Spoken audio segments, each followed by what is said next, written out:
Welcome again to week 8 of our 678 and beyond. This is a keynote extension of Rovy Branon's IST Conference 2019 talk, which will be coming your way tomorrow at 4 p.m. Eastern Time. And if you give me the handout there, I can actually read what the, that's the thing. I should read tomorrow's talk. Tomorrow, he will be talking about designing our future, creating a 60-year curriculum. And he'll be getting at all sorts of interesting policy, programmatic, curricula, and technology decisions. Today, we're going to do a kind of an in-depth exploration of those topics for tomorrow. Is more of an informal conversation. There won't be any formalistic slides here unless you whip something up at the last minute. Rovy's had the most interesting career, I think, of anybody who's graduated in IST in the past 30 years because he is a rock musician. He is a planetarium expert. He is a instructional, to let the person in the back. Julia, come on in. He is a instructional design production leader in helping create UNext and other entities, and found his way into the Advanced Distributed Learning Lab at the University of Wisconsin, the Academic Collab. So doing some innovative things with various technologies at the Academic Collab in Madison, Wisconsin, where he was also an assistant dean, associate dean, don't want to get any, the associate dean of outreach. And I was part of outreach and extension at Wisconsin myself before that time. So I know it's a very important function. Wisconsin is all about getting education out to all corners of the state in different ways, and many things related to flexible learning and distance learning, correspondence courses were developed or designed a long time ago in Madison, which impacted my own career because I was able to take those courses to get into grad school. I would not be here now without Wisconsin's progressive education. And so Rovy was at one place that was called UW for, I don't know, 7 years maybe or so. And since, I don't know, what year did you move? 5 years ago? 4 years ago? Almost 5. I was right involved.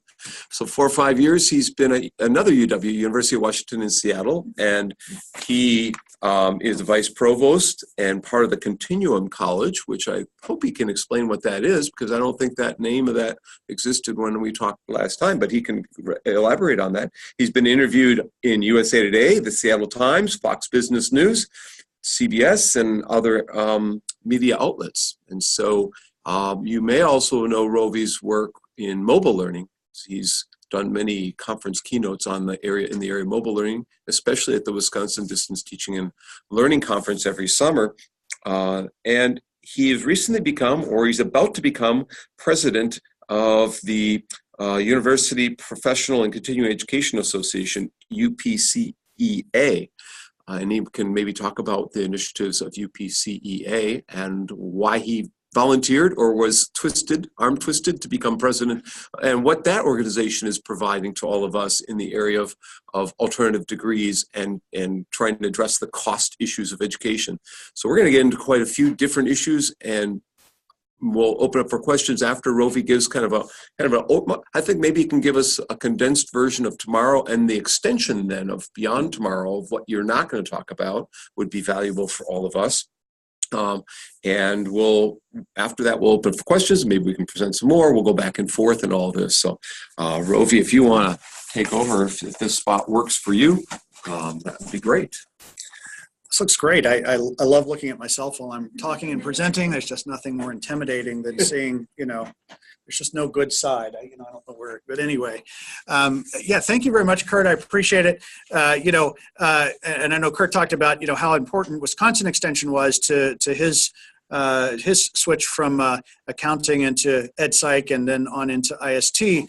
Certainly IU, IST, and Curt have been that for me in many ways, as have many folks here, and having breakfast with Ted Frick, a emeritus faculty member here. Hopefully some of you know Ted, but so many great connections have come from being a part of this department, and full credit to the program that you're in, because it's just outstanding. And so the fact that you get, I get to see Curt every now and then when he comes out on the West Coast, and he'll have to tell you sometime how we closed down the Space Needle one night with glasses of wine. We were the last people at the top of the Space Needle close to midnight when he came up to visit, and they finally had to shoo us out and kick us out. But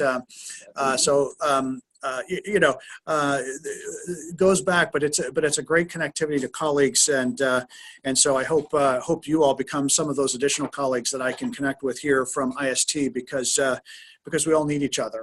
I remember when I first started the program here, I believe it was Elizabeth said, when you go to medical school, they said, look to the right and look to the left, and one of you will be gone in 6 months. We say, look to the right and look to the left.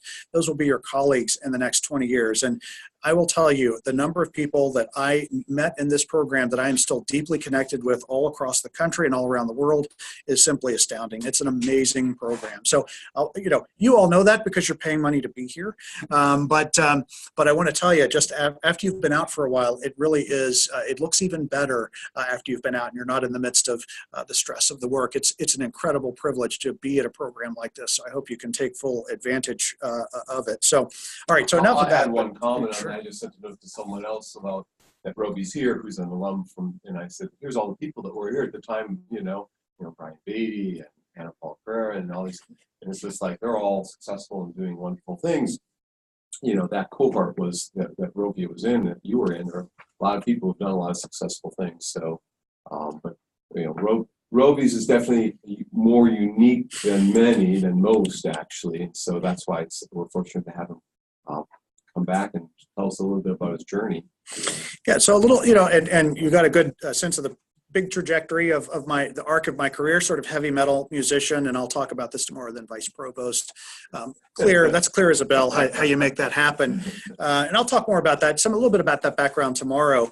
But, I was in part told in high school I wasn't college material, and didn't do well in math, and so I started my own business and played music, and only later went back to school as an adult student. And so I have a lot of passion around serving adults and people who go back to school, and people that we would have people we used to call non-traditional students, but we now call the new traditional, because that's now 84% of the college going population, more broadly speaking. Not at places like the University of Washington or Indiana, and the undergraduate population writ large, we're still fairly traditional, but in the overall college population, that is no longer the picture of students that are out there. And so if you talk about Wisconsin Extension, there are a few programs in the country I would leave a storied program like Wisconsin Extension to join, and the University of Washington's Educational Outreach, which was formed in 1906, not quite as old or storied as Wisconsin, but one of those early few big universities from the Midwest out to the West that believed in extending the boundaries of the campus to the edges of the state. And of course, now we view that as around the world, right? So the community is everywhere. And so Continuum College, as we think about this, and I think I want to make sure I'm not losing too much of the top of my head there. So, is actually this. Oh, yeah, there we go. So, all right, we're good. I don't want to touch it. So, so Continuum College has gone through a few name changes. So, as Curt said, hadn't seen that one. Well, it's about a couple of years since we made this change. We started off as University of Washington Extension many, many years ago, back in 1906. About 30 or 40 years ago, somebody changed the name to Educational Outreach, and that name lasted us for a number of years. And I came in about 5 years ago, and of course, as a new leader, you've got to do something that makes people know you're doing something. So changing a name is a good way to let people know things are going on, and it was a way for us to really retell the story. And so let me tell you a little bit about who we are, because it is a bit unique, and not every university has an entity like this. Some universities have gotten rid of their outreach and continuing ed units in the last 10 or 15 years. A number in the Midwest have done that. But in urban serving areas, it really is still a growth area. But before you do that, tell us what it took to get a name changed. And was it all your idea, or did it take a lot of arm twisting, some political grease with capital? I mean, how did that go about? Yeah, that's a great question. I thought you were going to ask me what it took to get my dissertation finished, but I'll save that maybe for tomorrow, because that was a different problem, which you know all too well. But this is a much easier question. Thank you. Yeah, I mean, so anytime you get into the realm of the university, there are things that you're not going to learn in instructional systems technology, right? And so you start working in leadership, and you start having to navigate the politics of the university and really understand that at a deep level. You have to understand the finances of the university. And by the way, even if you're going to be a faculty member, I recommend understanding the finances of your university. It's something that we're sort of, it's a mantra that our leaders of our faculty senate are beginning to carry forward to our faculty. But I think it behooves us to understand the financial underpinnings of our universities. Yeah, so when we started, so there were a couple of fortuitous things happening when we started talking about who we were as an entity. We're very sizable. We're not your traditional continuing ed unit by any measure. So I'll talk about that in a minute. Part of that's just scope, but part of it is just sheer scale of who we are and what we do. And we had grown to serve so University of Washington has about 48,000 undergraduate and graduate students on campus, not that different from IU, which I think about 44, 45, something in that range maybe at this point. But Continuum College served an additional 55,000 learners last year in continuing and lifelong learning and education. And so this is a trend in large urban research universities in this country.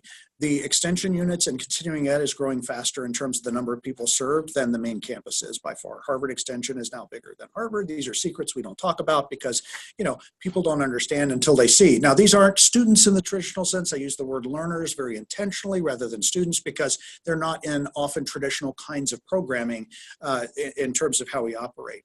And so to take a step back, though, to Curt's question, you look at the scope of who we are, and part of what was happening when I came into the university, as we all are these days, we were starting a capital campaign, right? We're always, and when one finishes, we start a new capital campaign to raise money for the university. So we were going through a rebranding of the entire University of Washington. And so there was a brand company that was working and you'll now see it everywhere. Be Boundless is the brand we wanted to unify all the departments. And so there was this big push. And so it was one of my early meetings, the board of deans, and somebody said, how many of you would like to work with this branding company and Central will pay for it? And most of my colleagues were like, I can't be bothered with this. My school has its own unique identity. We want to keep that. And I said, I'll take free money. So because if you're going to pay for it and we get to work with one of the top brand agencies in the country, I want to see what they can take a look at our portfolio and see what they think. And so they worked with us and said, you know what? You're so sizable now. You are so critical to the success of the University of Washington. A name like Educational Outreach sounds like your little sideshow, or almost, some of the words they used when they did some analysis on market of what people thought about that name, and then they thought free. We're not free. We're self-sustaining. We get no state money. So we have a budget of close to $180 million a year, and all of that student generated off the tuition of what we do, right? So we're a pretty sizable organization from all measures, about 250 employees. So when I say we're not the old school continuing education, I think you're starting to maybe get a picture of this. And as we told the brand company this, part of what they began to say is the same thing. They're like, wait a minute, your name doesn't reflect the brand. And if we want this Be Boundless brand to be reflected throughout the university, we need to help you. Now, we were sort of helping them help us because we knew they were hired by the central marketing people, which had the ear of the provost and the president. And so we said, we would like to change the name too. Could you make a recommendation that we change our name based on good marketing practices and based on the brand approach? This is the politics, right? You help. Sometimes you can't be a prophet in your own land. So when they said, an outside consultant said, we recommend they change the name, it made it a little bit easier for us to do that, right? We then began a process of figuring out the names. Now, that's a fun thing to do. If you've never named something and worked with a brand company, there are people, you don't know this, there are jobs in everything, right? There are jobs for people who generate new product names. And they sit in rooms and write wacky things on the wall. That's where you come up with Yahoo and Google. And there's some of these people are writing things down. There's always an origin story, but there are brand people that do this. We sat in a room, they threw all these different words out. Channel College, that was one, because you're on a channel, because our university is next to Portage Bay and lots of water, and I'll show tomorrow a couple of gratuitous photographs. Not TV channel, but it was a multi-use word because they said channel, you offer multiple channels, but you're near a channel, right? So we rejected that. No. Didn't like that one. They called us, how about the School of Learning Engineering? And I said, well, first of all, when I told them, I said, there's two parameters here. We want it to be really cool. Nobody else is using it right now. We want it to reflect the history of being continuing ed and extension. But most importantly, we don't want to infringe on any of the other schools and colleges on campus. We have issues with my College of Education because we used to be called Educational Outreach, and they are the education people, not us, right? So learning engineering, when we have one of the largest engineering schools in the country, was not really appealing because I figured the faculty are going to say, wait, we're engineering, you're not learning, we're the engineer. So you see some of the things we were thinking about as we talked to the brand company. And they finally said, and I said, look, I want to be called a college. Now, in Wisconsin, California, I've come from a state of Wisconsin where I was working in Wisconsin's a system state. So Wisconsin has a system that means lots of governance, lots of overhead. Washington is not. We don't have a state system, for better and for worse.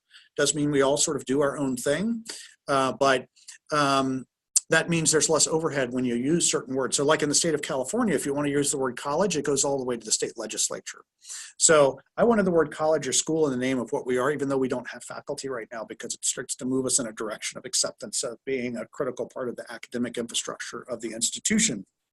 And so they had a School of Continuum Studies, and they had something else, college. And my senior marketing director, Risa DeGore, just said, how about Continuum College? And I said, that's it.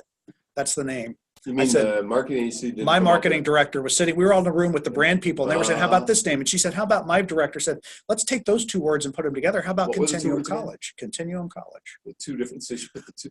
One was something like the School of Continuum Studies, and then there was another name that had college, and we liked the alliteration, but we also liked the fact that we're too big to be a school at this point. And so I told my team, to your point about how I said, this is going to take 3 years. Right? Because I've been in Wisconsin, it has to go to the legislature. So we've got time, let's plan for this. And so I emailed my boss, the provost, and I said, you know, the branding company's recommending a name change, and here's the name they're recommending. Not the name we liked, the name they're recommending, Continuum College. And he said, I like it, but ask the president. And I said, what's the process though? Do you just have to go? He said, oh, if the president likes it. And I said, okay. So I sent it to the president. My president, Anamari Kalse, is one of the most incredible leaders of higher ed in the entire world. If you haven't looked at her background, I would suggest taking a look at it. 30-year faculty member, dean of the College of Arts and Sciences, our provost, and then our president. That is very rare in today's research institution, higher ed, and also a great leader in terms of access and equity in this country. So I would take a look at that. But very, very learned, very august, and very smart. And I thought, okay, I'm gonna send it to the president. Let me see what happens. I got, love it. That was the response back from the president. So I went back and I went to my boss. 55,000 students and they can just get it like that? And so I said, does this mean we're done? To my boss, I said, and he said, well, you know, because provosts have to think about these things, you better run it before the faculty. Oh no. No offense, but you know, that's where you begin to say, wait a minute, college, you're using the word college? You don't have faculty. What are you talking about? So I work with the faculty. I love working with them.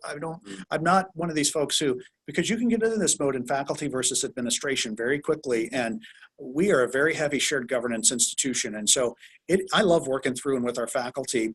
But you know, when you get in a room of folks, whether it's faculty or administrators, that's where you can get into trouble. But I went to one of our councils, one that I knew most of the people, and I said, look, I want to talk to you about this name change, and I want to truly get your opinion.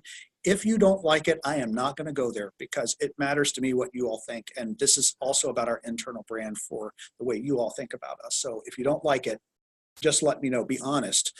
And first of all, that approach was like, I think, refreshing. And they said, thank you for asking. And there was some debate, but there was a moment where, and I know her quite well because I've been on some councils with her. One math professor leaned forward and she said, in mathematics, continuum has a very, very specific definition. And I thought, here we go. And she sat there and she thought, and all the other faculty were leaning in. And I knew at this moment, whatever she said was going to set the tenor in the room. And she said, you know, Rovy, you all fit that definition to a T. I love it. And everybody said, yes, we love it too. and so then somebody said, wait a minute, what about the word college? And I thought, oh, here it comes. This is when we're going to have a snag, right? We're calling ourselves a college. And he said, you all are too big to be a college. You should be an entire campus. You're 55,000 learners. Why? I said, well, you know, the word campus, we had e-campus in Wisconsin. And when you have a campus, you don't call it a campus, right? So putting that in the name didn't sound right to us. They said, fair enough. And then somebody said, I have one problem with this. I said, okay, what's your problem? Let's deal with it. They said, we don't like UWCC, and nobody's going to say Continuum College because we use acronyms for everything. And CC sounds like a community college. So what are you going to do about that? Because we don't want to reflect that we have a community college here. I said, great point. On my texting back and forth about my marketing, give me something here. And she sent something out to a few other people. And somebody sent back UWC squared. And I said, how about UWC squared? This was sort of real time, you know, and they were like, we love that. We love it. Go forth with our blessing. Went to the board of deans. They said, no skin off our backs. We love it. And then it was approved. And then I went back, and a process I thought was going to take 3 years took about 3 weeks. And then we needed to launch the new name before the fall semester or fall quarter. So then we had to go through a big process to get that done. But the story is indicative of a few things. First of all, the politics you have to go through when you're going through these big changes in institutions. But the other side of that, it does help us tell our story a little bit about how the nature of who we are, what we represent at our university, and the comprehensive nature of how we operate. And so we have programs for 8-year-olds, and we have programs for 98-year-olds. So we have the entire spectrum, essentially, of the lifespan in what we offer today, and almost everything in between. And so Continuum reflects a continuum of learning, a continuum of options, a continuum of ages that we serve, a continuum that reflects the fact that what we really believe is, as I will talk about quite extensively tomorrow, that we are moving toward a world where a 2-year, a 4-year, or a doctoral curriculum is not going to be enough in a life where people are likely to work for 60 years. And so you therefore need a 60-year curriculum. And so as I tell my deans, and I think they're beginning to go, wait a minute, we need to be in lifelong learning. But as I said, you can have them for 4 years. I'll just take them for the other 56. Wait a minute, maybe we need to be in on that. That sounds like a little bit better deal. And when you begin to say these kinds of things to people, people begin to wake up to say, this is a new kind of world that we're facing right now. Some of it's unique to Seattle because it's such a hot city to be in right now. It's super exciting. 85,000 people have moved into Seattle in the last 2 years. And the growth is astounding. Portland too, right? Yeah, Portland's growing very rapidly too. We have 60 towers under construction in Seattle right now, more than New York, LA, and Chicago combined. Not nearly like Dubai, but I think behind Dubai, we're one of the top, one of the faster growing cities. Or Guangzhou, or Hangzhou, right. Shanghai, or any Chinese city you want to pick. Right. Any U.S. city, though, we're up there. But it's an amazing growth rate for a relatively small city in a big region. So, but we're facing that. We have a few companies that you might have heard of that also are growing very fast, and so that's driving a big part of that growth. Microsoft, Boeing, Starbucks, which is a tech company, by the way. If you didn't know, Starbucks is a tech company. That's it is. So this brings me to a point about IST. The name IST is outdated, and so we've toyed with whether or not to change it. Most programs are changing their name to Learning, Design, and Technology, but the paperwork to go through all that, it'll probably, as you say, will take a fairly long time. Before we follow up with all this, I think it might be useful to tell the shortened version of 2 stories, and then we come back to this. And one is to talk briefly, maybe 4 or 5 minutes, about UNext and what happened here in Bloomington, because they're not aware of what happened here in Bloomington. You're fully aware. And a week from today, I'll be in San Fran State talking to Brian Beatty's folks down there who was with you in UNext. So one short story there. And the second short story, if you could talk to us a little bit about Madison's flexible degree program that you helped design, and that might lead us to the other stuff related to Continuum College. We'll come back to this. Sure. If you could tell those 2 short stories. And just briefly, for a half minute, tell us about your planetarium stuff, just for a half minute or so, just so we get a sense of that. So those 3 things before we come back to all this. Yeah, so a little life. I may, I'm still pretty sharp, but I'm on West Coast time, so I may have to ask you, like Rick Perry. I remember all 3 things. What was that third thing again? So the planetarium. So I worked. When I went back to school, I had started my own business out of high school, as I said, and I needed a job that I could do while I was going to school. And a new the Science and Technology Museum in Charlotte, North Carolina, which is where I was living, called Discovery Place, was opening a new IMAX theater / combination planetarium. And at the time, I was sort of in love with space sort of things, and I thought that sounds like something interesting and intriguing to go and do. So I went to work there. I actually worked there for 8 years, where I ran an IMAX projector, but I also was the multimedia coordinator and programmer for what was at the time the largest planetarium dome in the United States. So we actually made the Guinness Book of World Records. It was 8 stories high, and 5 stories high and 8 stories across, so 80 feet across. And so it was a ginormous dome. We ran IMAX movies and planetarium shows in the same facility. But in addition to those 2 jobs, I was also the night theater manager.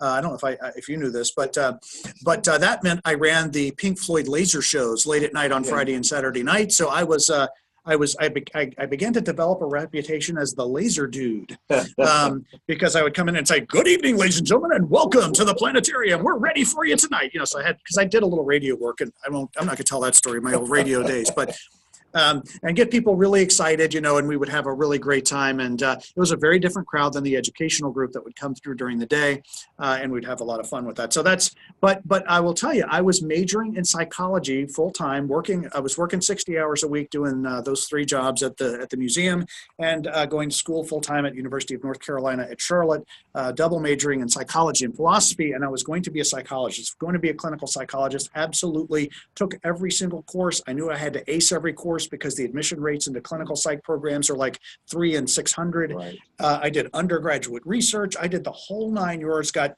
all the awards, everything I could to position myself.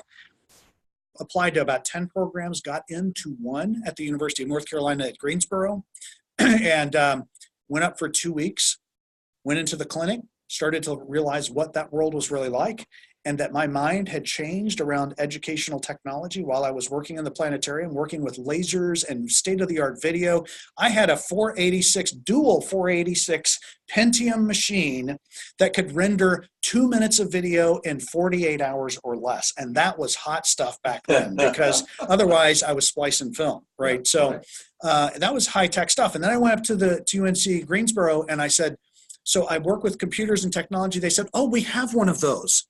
It's over in so-and-so's office, and he can show you what it does. He does some nifty things. I said, one computer in the whole department? This was 1998, right? So, but 98? I know, but in the psych department, right? Yeah. So, and I said, I think my mindset has shifted. And 2 weeks in, I knew I had taken somebody's slot.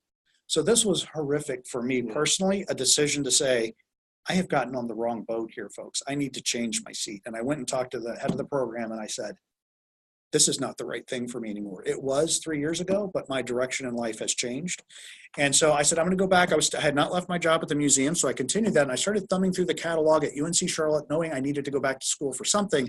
Thumbed across, and they had instructional systems technology, use cognitive psychology joined with media production to create advanced learning. And I said, oh my gosh, it was like a shaft of light came down and shone on me. That's it. That's what I want to do.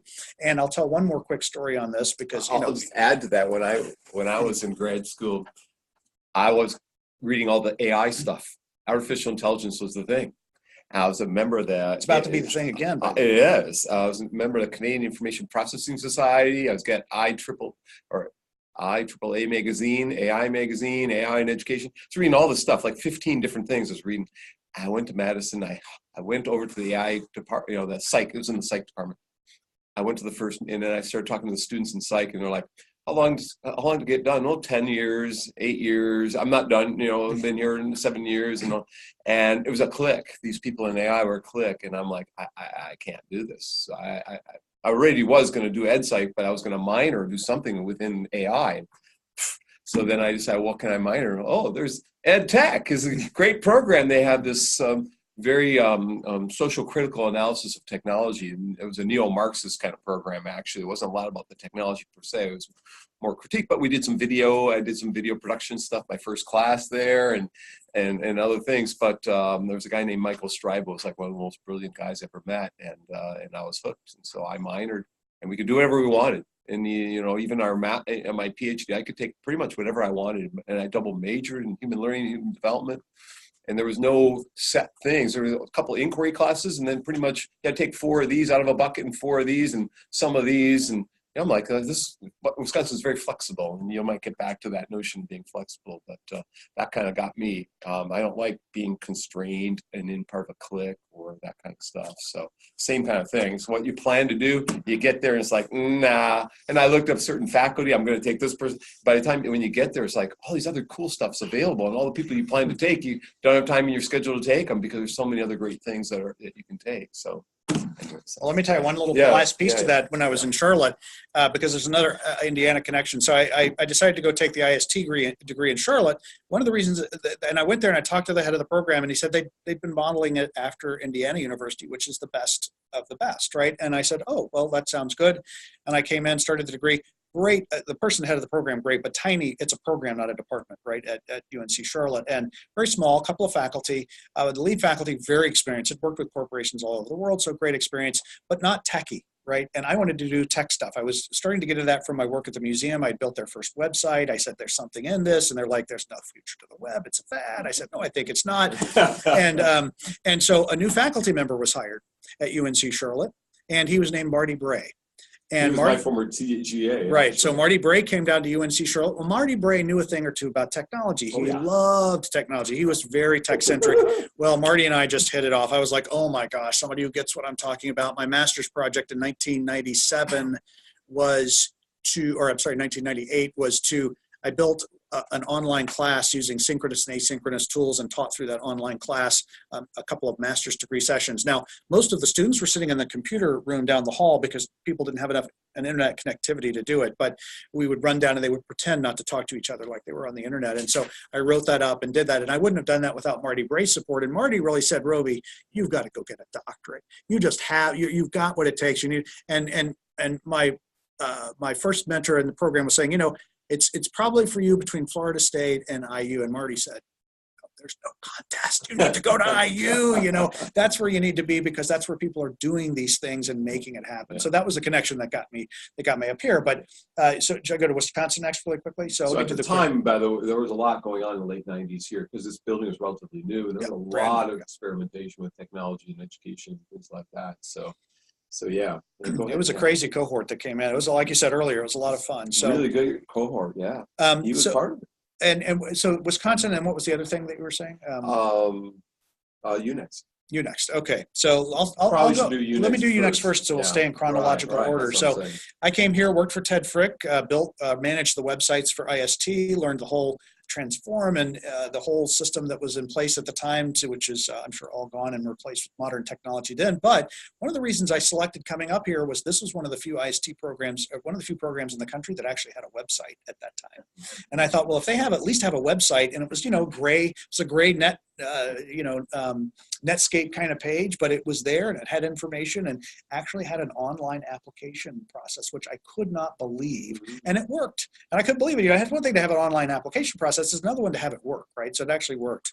And so that's part of why I ended up coming up here. But I did the graduate student thing with Ted Frick, and then big .com money flowed into Indiana. You know, .com was going on the West Coast, huge money, company spending gazillions of dollars, and suddenly it came to Indiana via Chicago. So UNext was a company that started in Chicago during that time, and they were going to democratize. By the way, when I tell this story to people at Coursera, the young people at Coursera, they look at me in panic. But because we were going to democratize the world through higher education using the internet, and it was very progressive. This was in 1999, moving into 2000. Really, they started the Bloomington office, I believe, in the summer of 2000. And they were funded by Larry Ellison from Oracle and Michael Milken, the junk pond guy that was in jail. They had nearly $200 million of money. And the guy that's famous for design was Don Norman. Don Norman. You may have read Don Norman's books about design. Design of Everyday Things. Yeah, other things like that. So I got to work with Don Norman. He was a PD, parallel distributed processing psychologist. Before that, when I read him in grad school, and he was in charge sort of the Chicago office or something, right? Yeah. So Tom Duffy was doing the learning design from here, and Don Norman was vice president of usability. And so we took usability very, very seriously. So here's a snapshot of me, except my doctoral major is IST. My doctoral minor was human-computer interaction. So they picked me up at UNext, and I was like, oh my gosh, a real salary instead of graduate student salaries. There was a lot of faculty not happy with a big exodus of IST people that went over to work at UNext. There were signs on some doors at the IU Foundation that said, who's next? Yes. It's going to be stolen. All the tech people from IU Foundation, because Bill West who was in charge of tech there, and there was just a sign, who's next there. And they were grabbing everybody. If you had a job in IST, now it's GB Strategies, or what was called Option 6. A lot of people go there, but back then, and that's what evolved out of UNext, actually. Right. So yeah, and so I don't want to get too. You might have to break this up into a couple segments, but but it was the greatest think tank I've ever worked in, and take two. That's right. Yeah, let's start over with a short version. It was a great technology think tank. We had $300 million. Nobody really knew what was going on in online learning. Ellie Blevis over in the iSchool was there as well. Informatics. Yes, it's the iSchool at Washington campus. Informatics. It was incredible because it was a transformational experience for me because I was actually hired in as a usability analyst who had an instructional design background. And we had a lab with 13 workstations and a camera on the student, and we could monitor the screens. And we had this giant control room. I wish I'd brought pictures. I have pictures of this, and monitors where we could watch the student and watch their action on the screen. Typical of usability labs, but not typical at e-learning. We would hire people, students for $25 an hour that met the profile of students to take these courses. And every single course, we watched 13 students go through click by click. We would report in real time where they were not understanding the material up to the instructional design team upstairs. They'd refine it during lunch and send it back down, and we'd retest it after lunch. We did 3 rounds of that testing. 2 were in the lab, and then 1 was actually naturalistic setting in people's homes. And so every course cost, it's about $1.5 million per course, but each course was only 1/3 of a semester. So we were spending probably close to $3 million for a semester length course. But the amount of production, I've never had that kind of budget since then, by the way, certainly not in higher education. It's huge, but it's $100,000 a class. I think it was the minimum or something. I don't know. It was a lot. It was a very expensive process, but the courses, even today, as I think back in my memory, are some of the most outstanding courses. I think we would struggle to see that kind of quality in higher ed because of the money. But I'll jump to the short. Unfortunately, you haven't heard of UNEX because UNEX is no longer around, right? Because part of what happened is the dot-com bubble burst. And I remember there were all these heady projections, like we were only building 1 degree. That's it, an MBA program. And it was Stanford, Carnegie Mellon, Chicago School of Business, London School of Economics. There were a couple of other partners, Columbia, that were in there, and they had also invested. So it wasn't just Ellison, it was these universities. And so they were going to create this new brand called Cardian. So it was high-powered faculty from these universities. We had to succeed. Well, we were worth $1 billion. We almost had the curriculum finished. It was built out, getting very close to being built out. And unlike companies that were getting billion-dollar valuations, we actually had product, right? So we weren't like the other dot-coms, but the economy started to slip. And the first blip happened in the stock market in the spring of that year, and suddenly we were worth $500 million. Well, we're going to wait till the market comes back. We'll just keep burning cash because it's going to come back. Burn rate. And then we hit then the market dropped again, and we were only worth a quarter, $250 million, which was less than the investors had put in. So then Milken and Thomson Learning started to fight over who would own the remnants of this company. If they were to invest more money, they could not come to an agreement. One of the vice presidents came down to Bloomington in late August of 2001, and he said, there are 5 options here. One is that we're going to get more money from this venture capitalist. One is that we're going to get more money from this one. One is that we have this kind of scenario. And unfortunately, scenario 5 is that we're going to shut the organization down. He was very honest, and he said, Bloomington will probably go first. Chicago is the headquarters, so expect that. Now, we both kind of went at the same time in reality, but Bill West said, he came into the room, and what he said was, after the vice president left, he said, option 6 is we start our own business right here in Bloomington, Indiana. So that's what option 6 started out. And that we got the notice. The worst day in the world was September 10th, 2001. And we thought, how could the world get any worse? But UNEX gave us 5 days paid notice, right? And so Bill said, we're coming in tomorrow and we're starting a new business. But what UNEX told us is because they decimated us in Chicago, they had already paid the rent on the Showers building here in Bloomington for 6 months. And they said, if you guys want to squat there and start a company, we don't even have people to come down there and collect the computers, use it and start your own business. And enough of UNEX survived that they actually became our first customer at option 6 and paid for a contract to finish some work for Thomson e-learning.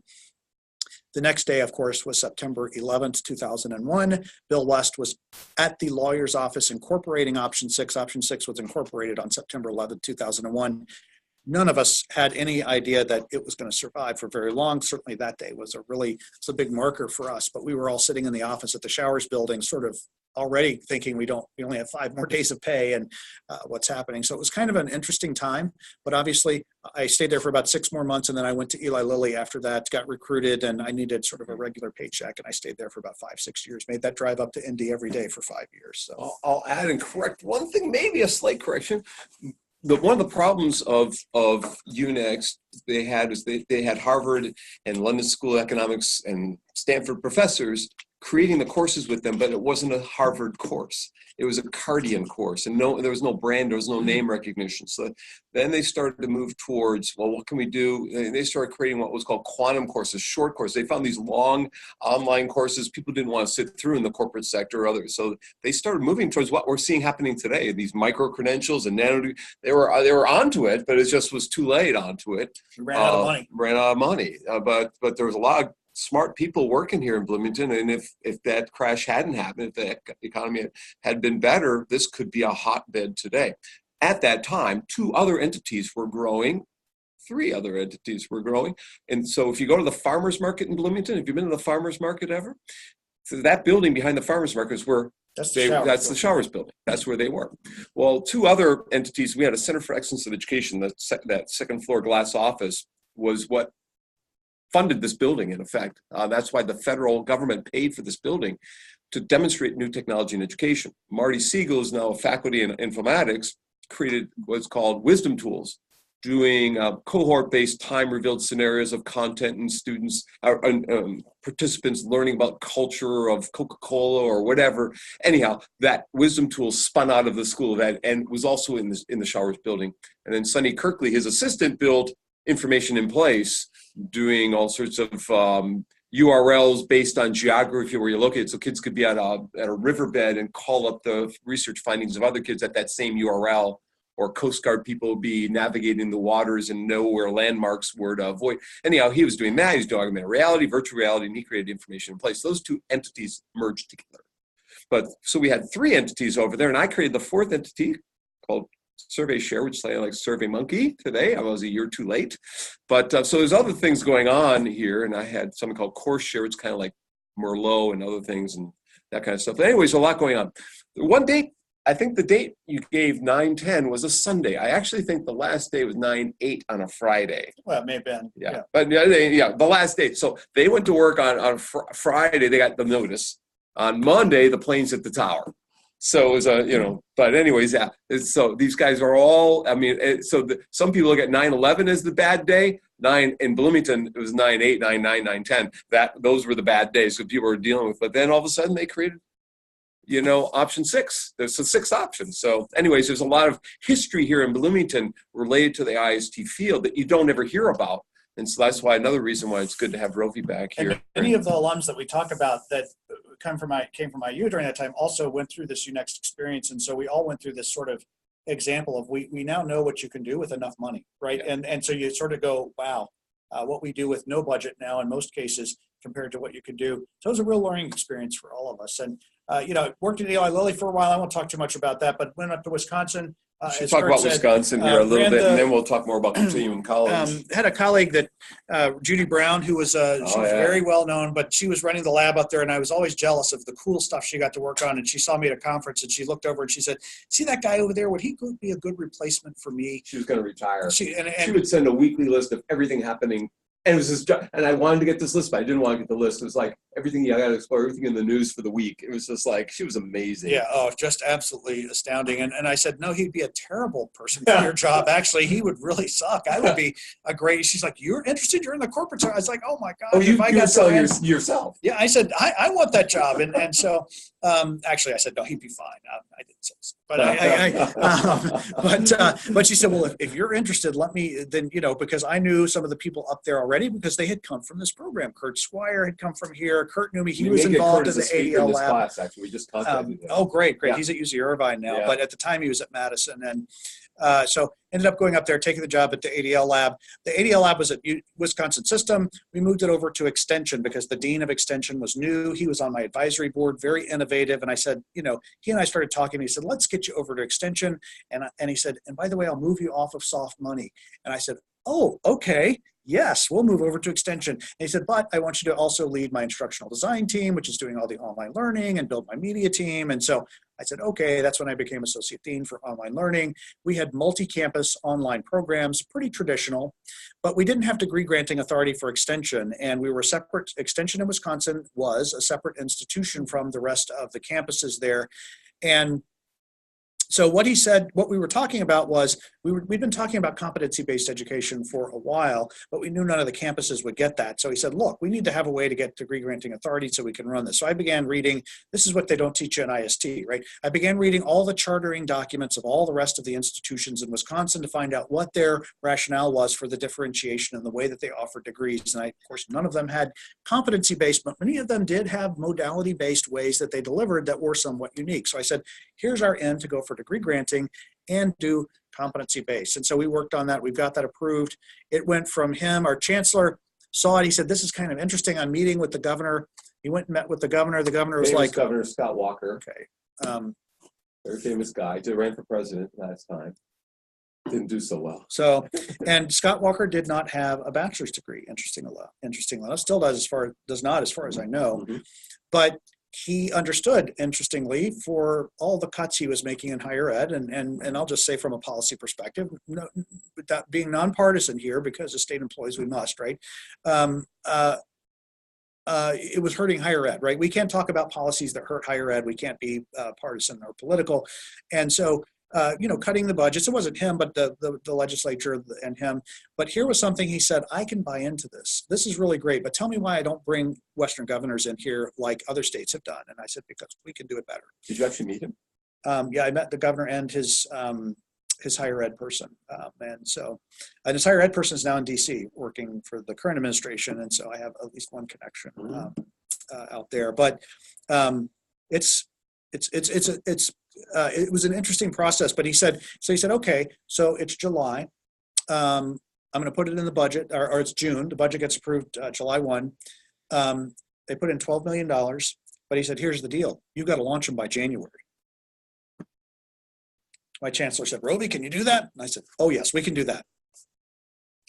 5 degrees in format we have never done before, no infrastructure. Half my team wasn't in place.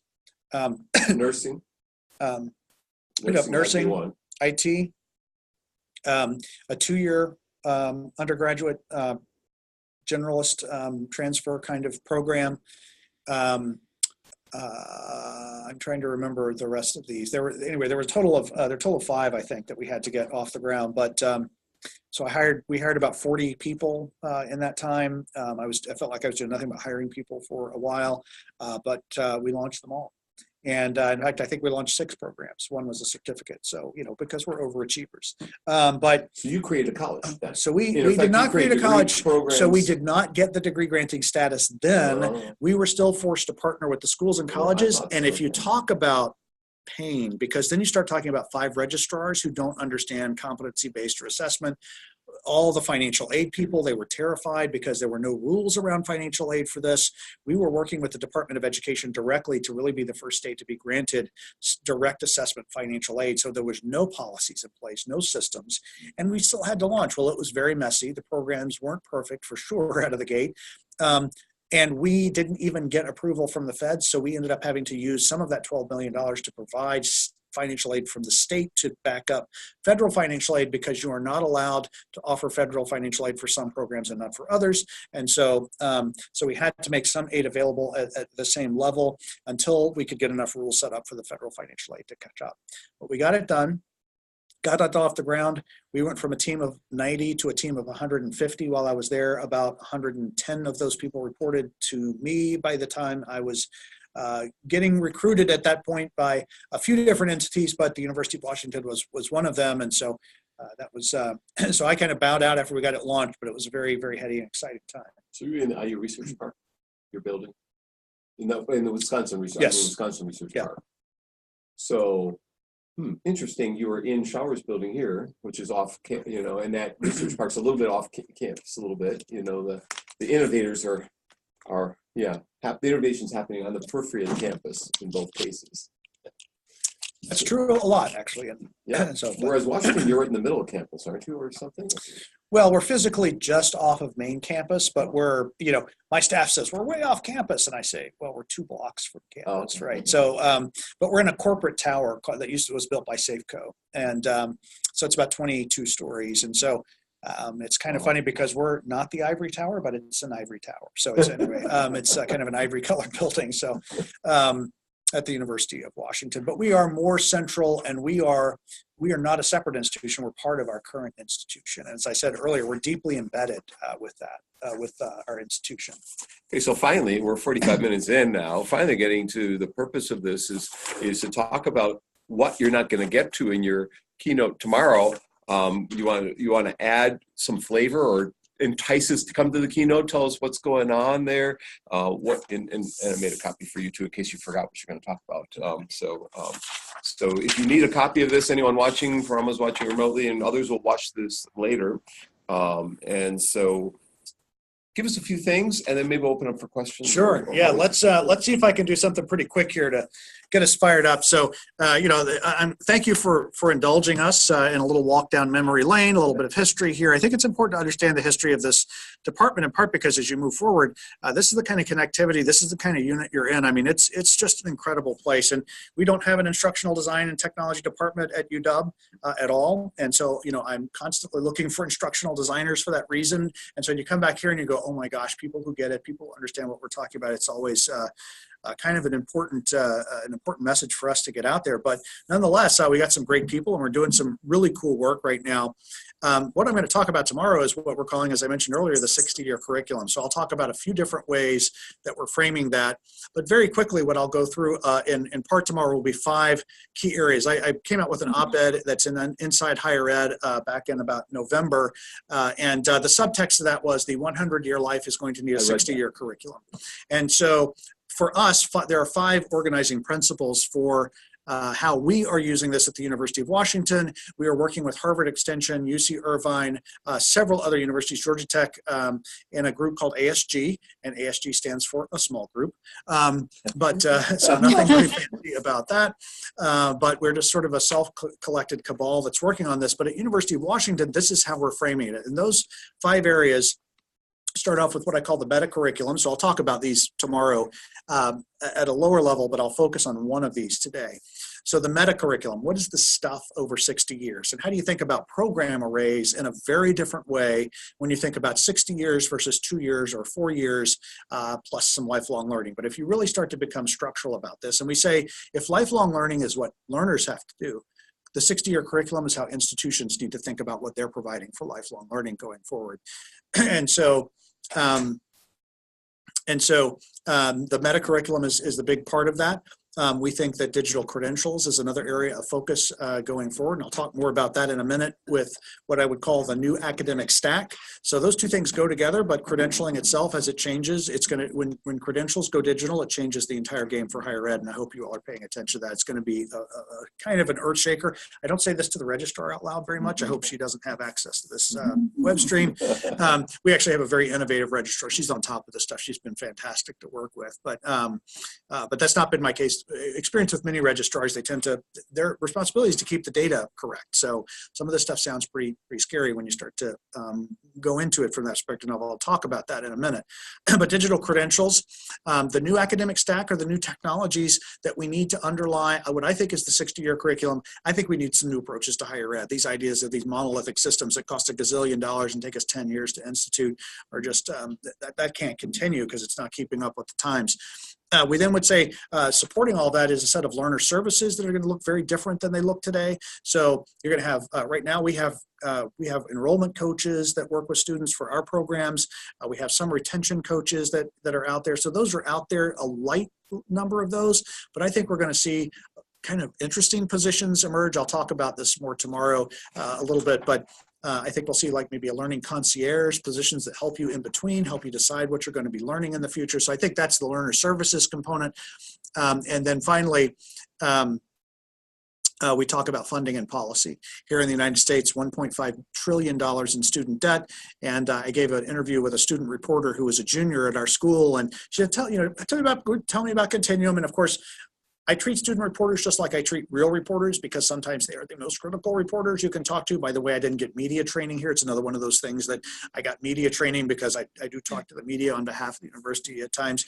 But I take the student reporters, and so it was not sort of university person and student. It was administrator and reporter in this moment. But that the mask fell when she said, why is this so important, what you do at Continuum College? I said, because when you graduate, you're going to have to continuously retool for the rest of your life. And suddenly she became the student. And she said, I'm not done.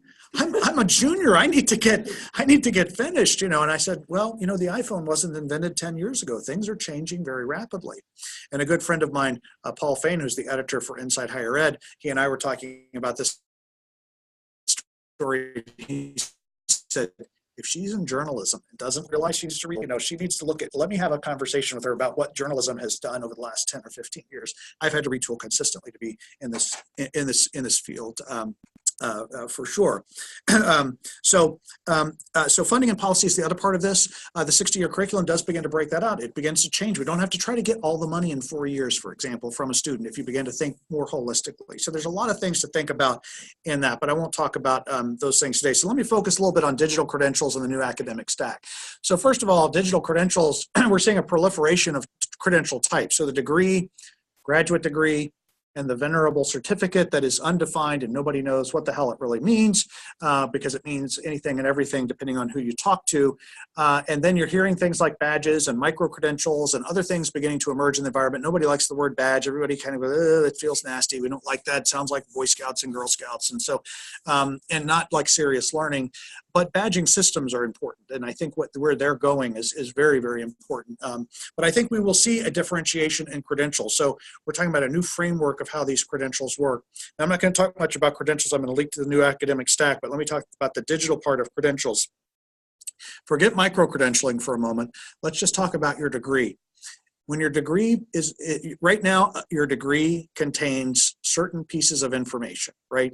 You hold up your diploma, it has about 4 pieces of information on it. It has the name of the school, has the major of your program, the level of your degree, your name, and signatures of people that nobody knows who they are down at the bottom, right? Usually a dean or a vice provost and the president, and if you're a student, you probably don't know who those people are, but it's good. That's the amount of information you get from a degree today, and it's a signaler that represents a very broad set of experiences to employers. The moment that's digital, you're no longer constrained to 4 pieces, what fits on one sheet of sheepskin. You then could put, in essence, an infinite amount of information in there. So not today, but imagine your degree having every syllabus, every assignment you completed, every forum post, how long it took you to walk between classes, whether you purchased things at the store, whether you bought caffeine on Tuesday and Thursday before class, because all that is, the university knows all that. If you've been using your card and swiping, it's all there. It's just siloed data right now. Retail companies are pulling all that together. Amazon, this is what they do. Universities, we still have this fragmented and siloed, but let's assume it all starts to come together. And the reason it's going to come together, even if it's not our choice, we may say, we're not going to let that happen. I've already had faculty say, my syllabus isn't going into somebody's credential. It's sacrosanct. But the reality is, whoever goes first is going to have a first mover advantage in the marketplace. And that's what's going to drive us. And what's really going to drive us, and then another person I was at a symposium at Harvard, and we were having this debate over the 60-year curriculum. And I had an AI person sitting across the room from me, and he said, Rovy, I read Vitas, I read resumes. There is no way people want that much data. We can't even make decisions today. And I said, people will not be making the decisions. AI will be making the decisions. And that's what is going to drive this, because machine learning wants machine data. And once you start feeding machine learning, it needs more and more and more data to make good decisions, right? And he looked at me and he said, oh my gosh, you just put 2 and 2 together. That's exactly right. That's exactly what's going to happen, is that there will be a push. And so you might start off saying, we're going to control the metadata. We're going to put this, this, and this in the credential. It'll be digital, and that's it. But if school X or Y says, we're putting all this other stuff in there, and a company's able to mine that data, and you get jobs because of that, we're all going there. And if you don't think this is real, Google and the tech companies are already doing this for their employees today. They are mining the internet for people before they go to work. So Google finds a lot of its great coders now by mining SourceForge using bots to look for the coding patterns and looking for the ones that are modeled against the coding patterns of the top coders in Google, regardless of credential. And then they say, go find that person. They model the kind of coding behavior we want at Google. That's already happening today. That's not science fiction, that's reality. How do they know that? How do they know coding behaviors? Well, because once they know SourceForge, they could start, once they know who somebody's identity is on SourceForge, they could go in and they have a bot mine that and they have it modeled against the way people code. You mean they've contributed code to something? Yes, an open source. SourceForge is an open source coding repository. Right. And they're doing that with other sources of information too. That's just one example of what's happening where companies are already mining performance data about us. We may not realize it. They're mining performance data about us today. And so they're already saying, we need more from your credentials. We need to understand what that credential meant. So that's why I say digital credentials are important. So, but it's a part of the technology stack. And so what I really want to talk about is the new academic stack, right? So we need, I accidentally attended a conference. Did I tell this story? I accidentally attended a conference on behalf of my president, which is, how do you do that? Well, my president said, Rovy, I can't go to this conference on building the research university of the future at Harvard.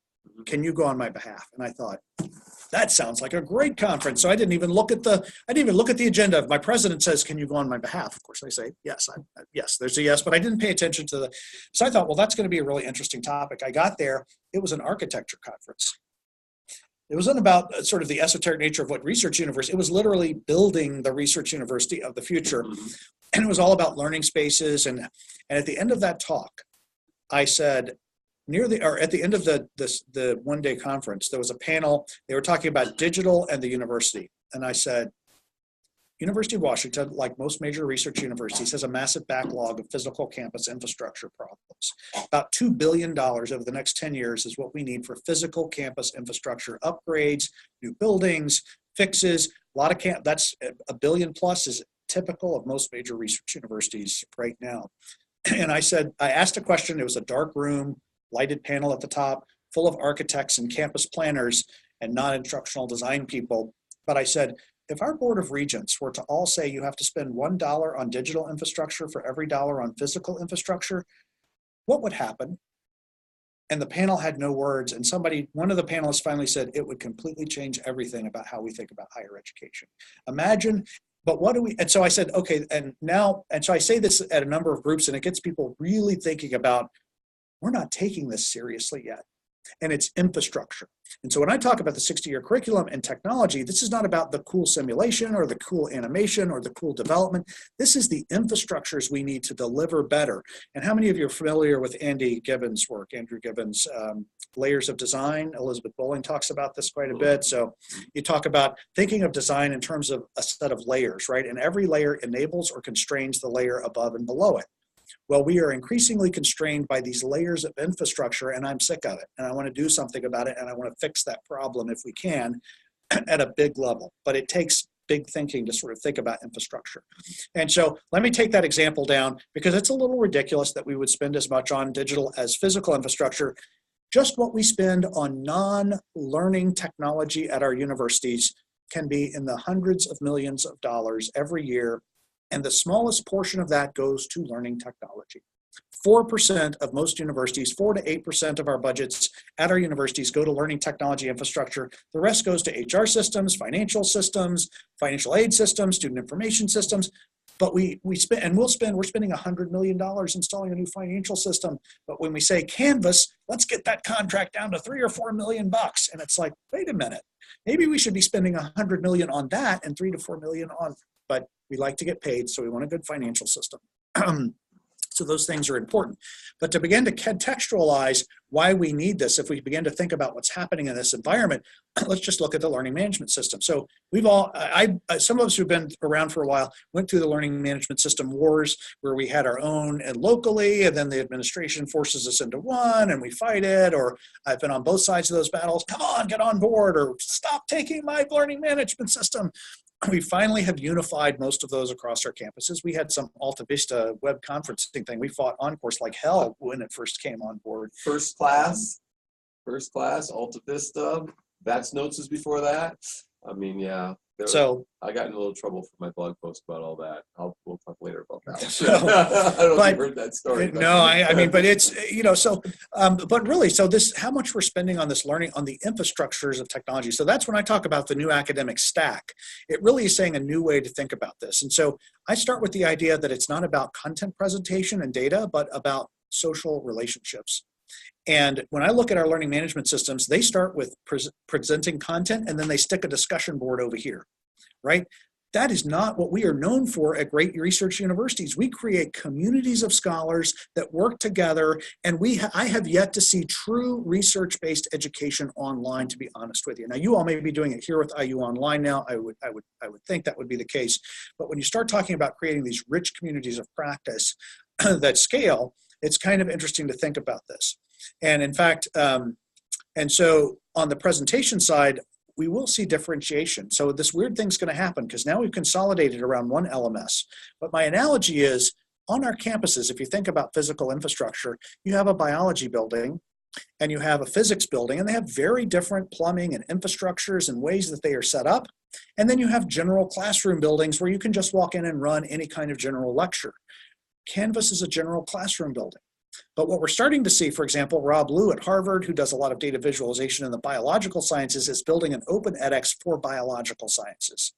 So it's built, the plumbing is built to support simulations and other activities in the biological sciences. So I think we're going to see more of that infrastructure start to differentiate. So the idea that we need 5 LMSs sounds ridiculous if it's 5 general classroom buildings. But you may want an LMS for your biology program that's really geared to the infrastructure set up to deliver on that. So on the delivery side, I think that's one part of it. Relationships matter. So CRM's big deal right now. So customer relations management systems.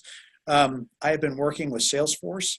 I told an idea. So the VP of Innovation for Salesforce is a friend of mine going back about 8 or 9 years. He was CIO at Seton Hill, and then he went to the University of Texas Institute for Transformational Learning, which I sat on their board. They had $50 million to try to do all kinds of cool things. And then the legislature switched and they just blew it up after they were inventing all these really great systems down there. But Phil went to work as vice president of innovation for Salesforce.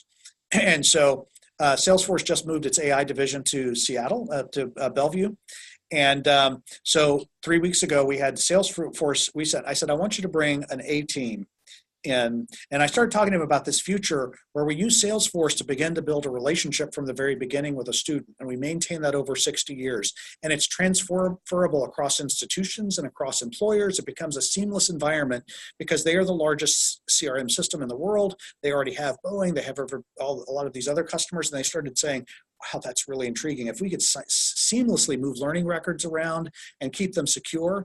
And he said, I just talked to the head of the .org organization for Salesforce. Can you fly down next Friday? And I said, yes. So next Friday, I'll be down in San Francisco talking to the head of Salesforce.org. San Francisco too. Next Friday? Yeah. I'm only there. I'm flying in the morning. I'm flying out at 4 o'clock in the afternoon. I'm flying out in the afternoon too. We'll talk. All right. So see you at the airport. So, but they are seeing learning and technology because Salesforce, Amazon, Microsoft, so these are companies in our backyard, but they sent their AI guy over along with a team from another company that works with Salesforce, and we spent 2 days working on what this could look like and they began telling us what AI within Salesforce, what their AI is doing right now, Einstein. It's mind-blowing. It's kind of a small AI. It just lives within Salesforce and is constantly learning. So you don't know it until you start asking it things. And then you begin to realize how smart it's got, right? So, but we think that those kinds of tools are the infrastructures of the future to begin to connect together experiences. I can't say much more about that right now. But let me just say, how many of you have looked at Trailhead? Have you ever heard of Trailhead? So I can say this, Trailhead is Salesforce's vision of learning of the future. Go look at it. It's a badging-based system. They now have 740 different pathways in that system, and it's all free, and it's to learn how to use Salesforce. And so there's a higher education track in there because they've developed a model called the HEDA model that's for higher education data. And you can go in there. I've earned badges on that, and Salesforce will track that. but they have thousands of these courses that they're building and making available for free. Well, that is a very interesting infrastructure. So I can only say that right now, but that's a part of the conversation that we're engaged in. So you start thinking about curriculum. So you think about that credentialing system, you've got relationship management, and then you're going to need credentialing systems in a different way. Systems that can credential on the fly. I will even say performance itself, as I was talking about earlier, will be a credentialable activity modeled against experts most likely. And we're going to begin to see that move in very secure ways. So one of the things that I will say to you right now, and this is my pinned tweet for 2019, and that is in 10 years, your personal learning record will contain more sensitive data than your medical record or your genome data. So imagine if somebody knows every book you've read, everything you've looked at online, if you're tracking that and that's a system is learning how you learn, how much influence someone could have over you or how much personal knowledge they would have about who you are if they have access to that data. Let me give you one example. Mike Ritchie, Chief Cognitive Scientist at Boeing, he's working on an open edX analytics ago. I met him. He came to informatics to give a talk. And he's doing some work with somebody. I don't know if it's in this department or he's doing some work with informatics. Is that in this department or is that in Border in informatics? Yeah. What's his name again? Mike Ritchie. And he's also working with MIT, and he's working. And we do a lot with Boeing. Obviously, we're right in their backyard. So. But that learning, so when I talk about the personal data, this learning analytics, it shows patterns of how people move through courses in really just a basic way, but it's fascinating. It draws sort of a picture of how people look at this, and you can begin to trace, oh, this person goes back and back and back. And so he pulled up one, he said, look at this person, it's a 3-hour course.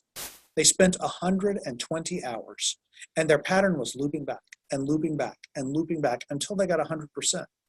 And somebody in the room said, gosh, that person's probably pretty OCD, aren't they?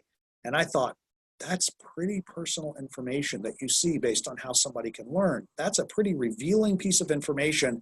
We should begin to think about that as sacrosanct and private right now, because that's the level of personalization that you're going to see, right? So that's one tiny example, but now you begin imagining also the stuff you've looked at, the way you've looked at it. So guarding this is really critical. So part of what we said to Salesforce is, what if Arizona State has a universal learning record that's on the blockchain, secures it, tightens it up, and puts the student in control of their data. It puts the student who's the owner. This scares the hell out of our registrar, by the way. Wait a minute, you mean I validate that they got the degree once and then they never have to come pay a fee to get validated again? Nope, you don't. Well, what Arizona State's got right now is they've built this for their reverse transfer program. If you don't know what that is, when you transfer in from a 2-year college, most students leave before they finish their 2-year degree. Often they need just a couple of courses. And what they need to do is reverse transfer when they go to, say, Arizona State from a community college. They need to take one course from Arizona State, send it back to their community college so they can get a degree, a 2-year degree from the community college, right? And that's just a marker that they have. Not a huge student population, but hours and hours and hours of registrar time between 2 or more institutions. They put that on the blockchain, and he said, let me show you how long it takes right now. Click. Validated by everybody instantly, no registrars required. And so we want to take that blockchain record, their universal learning record, and start with their other use case, which is transferring records from us, the learner, to a corporation. So corporations can begin to see how their learners are doing if they're paying for their college programs, but the learner has the ultimate control of the data. So that means we don't have FERPA violations because we're not sending the data to the employer, the student is. So these are the kind of things that we're talking about right now. And Salesforce is involved. We've got Microsoft's involved in this conversation. So and I'll talk more about this tomorrow, but we have this cabal, the small group, which includes Cambridge and in England and Harvard and Extension and UC Irvine, Georgia Tech, Northwestern, Newcastle. So there's about 6 of us that are sort of in the core group. A smaller group of us are really forming the driving force behind a lot of this right now. We're going to be meeting, so you mentioned UPCEA, and I know you wanted me to get to that. So UPCEA is the University Professional and Continuing Education Association. We also have a sizable online component to our association now, but we don't do instructional design. What we do is strategic institutional planning for online going forward. So you can look up the hallmarks of excellence in online learning. And that's the University Professional and Continuing Education Association. Those are institutional hallmarks for when you know your institution is really taking online seriously, because it talks about leadership and advocacy, and this is not about how to design a course. So UPCA has taken that approach. Well, this 60-year curriculum group is meeting in Seattle at that meeting in a couple of weeks to talk about next steps. But we're all working with big corporate employers. We're all working with a number of people because we think all of this is going to require a new social compact between corporations, the individual, and government. Governments are paying less, but corporations really need the talent. They are starved for talent. 45% of companies in the United States say their growth plans are stymied by a lack of talent, available educated talent. So they're willing to work with us, but we have to find new mechanisms and new ways. And so those 5 areas, I'll weave that together. But the technology part is where I get really excited. It's really fun, really interesting when you begin to look at that end user experience and look at somebody's phone. And we had some mock-ups drawn up where you can say, let AI begin to start telling me what my learning patterns are. And the use case I gave to Salesforce was, I have 200 blogs I follow every morning that I read every single day when I get up. I have a bunch of journals that I follow. So I get up in the morning, I get my coffee, I go through 200 blogs and about another 100 or so reading sources. I don't track any of that. What if my phone was tracking all that reading? Because I read about policy, I read about law, I read about immigration because we have an immigration unit in my college. I read about, of course, education, ed tech more broadly speaking, but I've probably become an expert in a lot of things that I don't even realize. And I'd love my phone to show me how I'm becoming a greater expert and where there might be a pathway to become an even greater expert. And the other tech companies are thinking about this. So what Google is doing right now, and we're working with them, is Google is developing Google Pathways. And they're working with Virginia, and they're going to work with Washington State as a test bed. When you search for jobs in data science, they want Google to show you educational pathways to attain those jobs if you're not ready. Much like Google Maps pops up in little tiles, they want to say, if you're looking for a job in data science, here's your qualifications. Here's where you can get it in your region if you're searching, because they know where you're searching from. And so they're starting really with low-level jobs in sort of entry-level tech fields, but they wanted to talk to us because they want to ladder that into more extensive things moving forward. So we're talking with the head of Google Search about how we might make this a reality. Apple's got a new division in continuing and lifelong learning. They came up and met with me. I said, they said, we have Research Kit, we have Health Kit. I said, where is Learn Kit? And they said, oh my God, we're writing that down. I said, I want 10%. They said, oh no, we don't work that way at Apple. I said, no, it's free, take it. If you can build it, we need it. I don't care about the money. I care about getting these ideas out there. And they said, well, privacy is important. And I told them what I said about learning records. And they said, oh my gosh, that could be a use case for us. I said, happy to come down to Cupertino, happy to chat about it. We're all working on this together, right? So this is a sample of when I talk about the new academic stack, the kinds of technologies and the flow of technologies that I think look like the future that don't look like what we have today in most of higher ed. I don't know if that was a good summary. So that's a great summary. We should give him a round of applause. And we'll open this up for some cues. Two things I'll mention. First of all, when I was in Philippines, at the Open U of the Philippines and the University of the Philippines, we're on campus getting a little tour with my friend Belinda Bandelaria, who's now the chancellor of the Open U. And she's writing a chapter in my next book. I said to her, and she goes, I went to school here so many years, 20, 25 years ago, whatever. I said, wouldn't it be great to have a video of your life on this campus that you could, and I really think that that's, with cameras on campus and facial recognition, you'll be able to go back to the place that you went to school, at least kids going to school today, and be able to call up a movie of their 4 years or 5 years or 6 years on that campus of different snippets. Not everything's going to be captured, but enough that, wow, that would be a whole. We hope not everything's captured. So that's well. There's a lot of undergraduate stuff we probably don't want. There's undergraduate stuff. And the second thing I wanted to comment on is, if you guys don't know this, no one knew Trailhead. None of you knew Trailhead. Not a single hand went up. Well, the best pizza in Bloomington is Trailhead Pizza over by Lake Monroe. So you should know Trailhead, and it's got great music, and I'm thinking maybe that's where we go Friday night after the comeback. It's a little far, so maybe not. Maybe we don't. But anyways, you can just click on the Trailhead I'm talking about. Yeah, so. That's true. Well, and this one has live music on Friday, Saturdays. So maybe Thursday. Maybe we'll go there tonight. So we should open up for some key questions and see if anyone's got any questions or comments. And maybe Parama I can open the chat window in here and see if she's got any questions in the chat window. But go ahead. Rachel's with an accrediting agency, so she might have. I have a question about that. Yeah. Sure. Okay. Yeah. Okay, thanks, Curt. Yeah. So EQUIP is the new competency-based test program that the Department of Education is doing with like Southern New Hampshire and everybody, well, 5 schools. What was it like, or how did Higher Learning Commission react to you guys trying to push through those 5 new degree programs? I can't imagine an accreditor being able to respond in 6 months to anything. We worked hand in glove with them. So, you know, when I say 6 months, we were working before the governor said, you got 6 months, right? So, because like I said, we had about half the team hired. So we had been working all along with them. Now, what they knew was this was experimental. We did get experimental site status eventually in Wisconsin. So, you know, that was a part of what happened. If you don't know what that means, it means you sort of are absolved from making mistakes under the financial aid rules if you try something experimental, at least within certain boundaries. That's what experimental site means. And since we didn't have any rules, having that experimental site status was really, really kind of critical. You know, it was fraught. They didn't even know how to approach the problem at first. But, you know, there were some models because Western Governors was out there, and Western Governors is approved to grant degrees. And so, you know, I think there were some models out there. Now, Western Governors, what was interesting is the ability to offer financial aid for direct assessment was put into law for Western Governors University, and they never used it.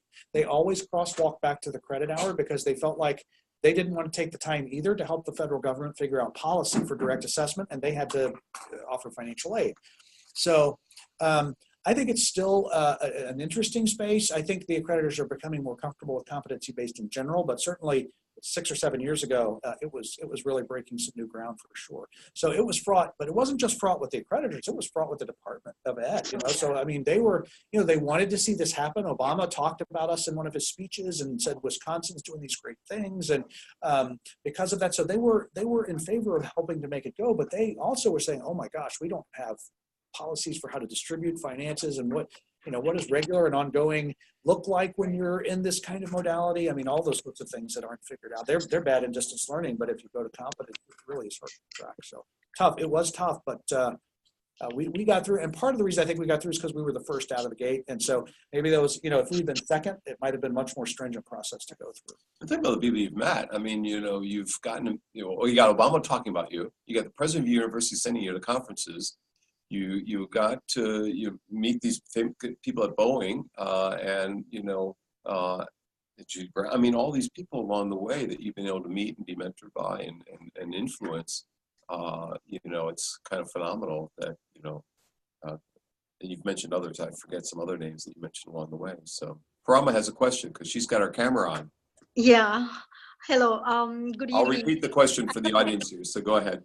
Yes. So what I wanted to ask is when you were discussing this about the 60-year curriculum and you're working with other universities, what are you doing actually to maintain, like, you know, that the curriculum is, let's say, similar in all these universities so that, you know, I feel that, you know, there is this thing that, you know, students, there is this lack of, what can I say, uniformity in quality in different universities having, you know, different curriculum for this, you know, same or similar subjects.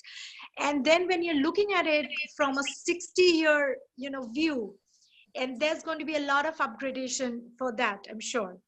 So what are you going to do to maintain that so that things happen more or less, you know, and what are you doing to actually bring AI into perspective there to help you out?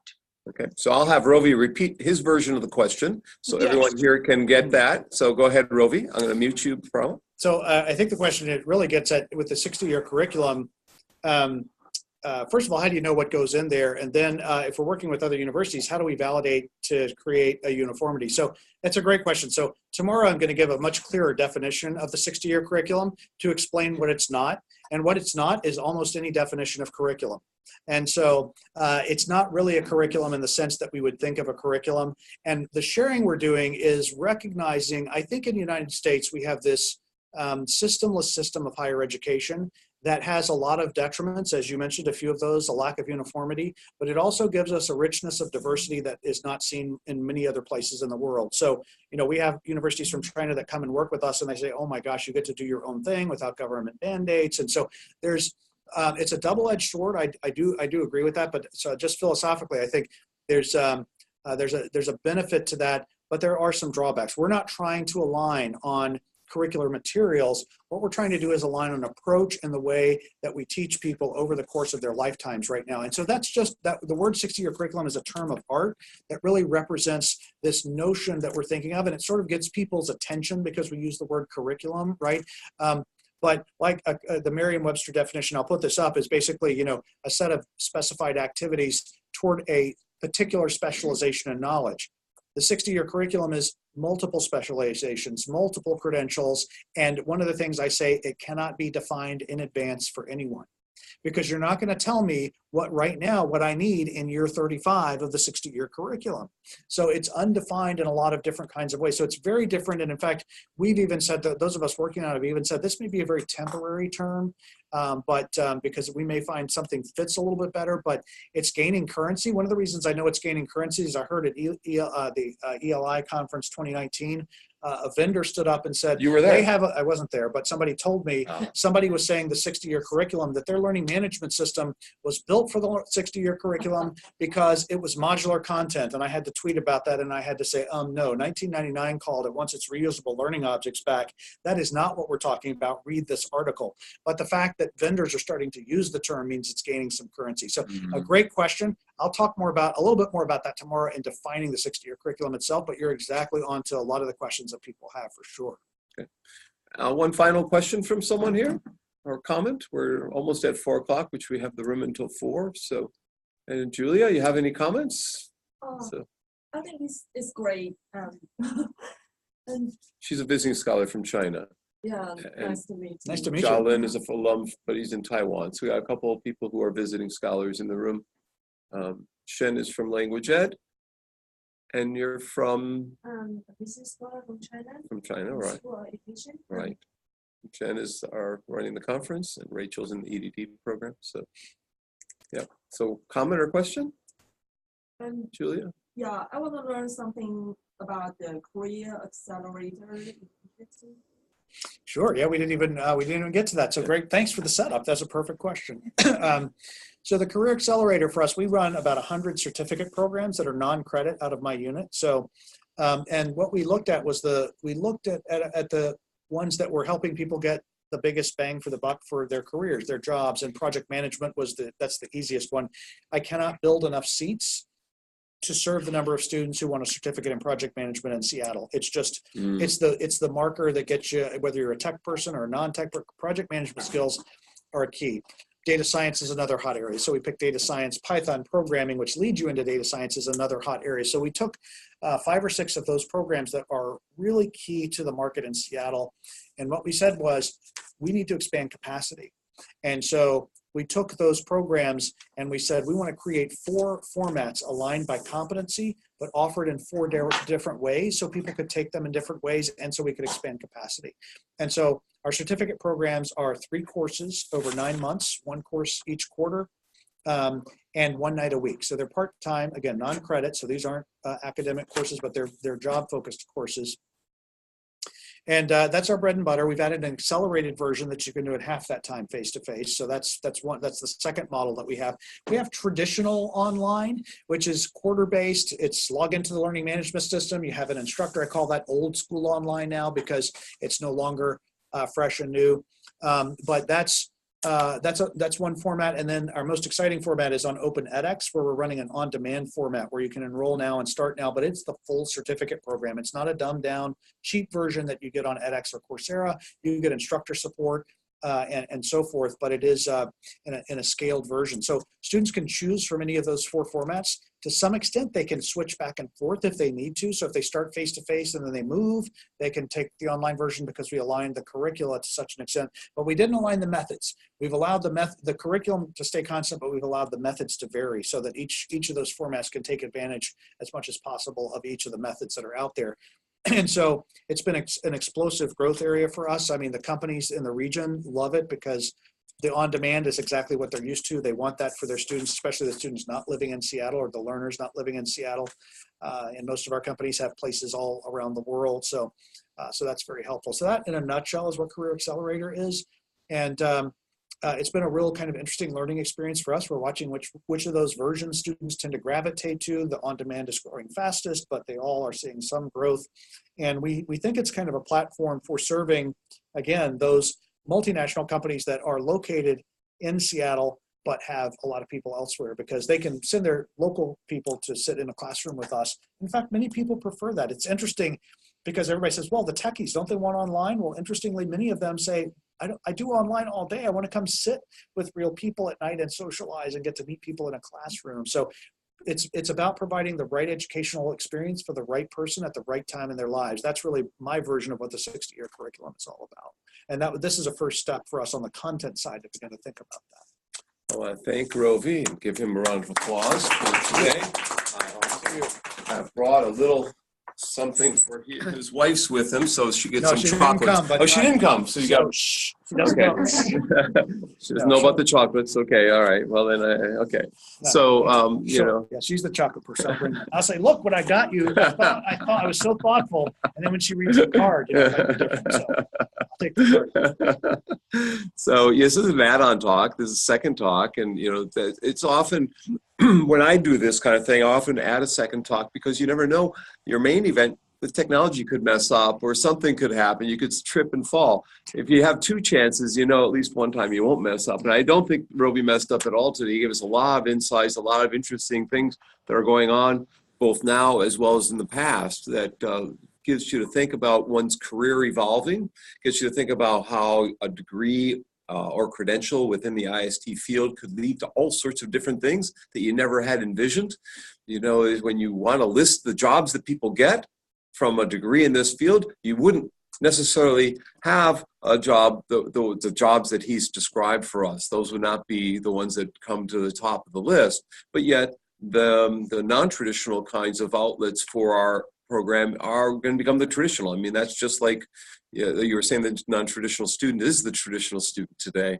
Our field's having an impact across all, whether it's architecture people, or you're talking about Salesforce, or you're talking about Boeing aircraft. I mean, you see the instructional technology field having a huge impact because of what's going on here in the 21st century in terms of societal needs, in terms of health-related age extensions, in terms of personal satisfaction. There's all sorts of reasons why our field is starting to, lifestyle demands that we now learn more things online or blended or in other ways, shapes, and forms. So again, thanks to Rovy. I'm going to cut this, stop the recording here. Thanks for those watching, and he'll wave goodbye to all of you. I'm going to stop the recording there. And